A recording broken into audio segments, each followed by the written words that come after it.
ঈদের শুভেচ্ছা রইলো অরুণ ভাই। ঈদ মোবারক। ঈদের দিন অবশ্যই বাসায় আসবেন। ঈদ মোবারক ভাবি, আসতে পারি এক শর্তে, যদি ঈদের কোলাকুলি করেন তাইলে। ঈদের কোলাকুলি করতে আমার কোনো আপত্তি নাই, কিন্তু আপনার ভাই যদি টের পেয়ে যায় বিসমিল্লাহ আল্লাহু আকবার হয়ে যাবে। বিসমিল্লাহ আল্লাহু আকবার হয়ে যাব মানে কি, বুঝলাম না। পশু কুরবানির সময় বিসমিল্লাহ আল্লাহু আকবার বলে জবাই দেয়, ভাবির জামাই কসাই। Bye bye. এই এবার কুরবানিতে কি কুরবান দিবা, গরু না ছাগল? তুমিই তো বলছো এবার কোরবানির ঈদে বাপের বাড়ি যাবা, তাহলে কোরবানি দিবা কখন? আমি বলছি কুরবানির পরে বাপের বাড়ি যাব, কুরবানি তো অবশ্যই দিব। এক মুখে কত কথা বলো, তুমি এক কাজ করো, এবার আমারই কোরবানি দিয়ে দাও। অবশ্যই দিতাম, কিন্তু কুরবানিতে তো গরু ছাগল হালাল, গাদা হালাল না।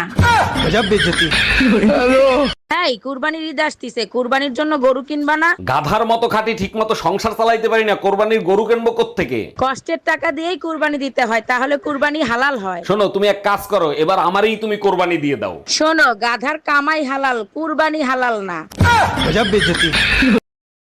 কি ব্যাপার, তোমার পেটটা ভরা ভরা লাগতেছে? কি খাই আইছো? অনেকগুলো আমরুপালি খাইছি তো, তাই পেটটা ভরা ভরা লাগতেছে। আম খাইছো ঠিক আছে, রূপালি রে খাইছো? কোন রূপালি রে খাইছো?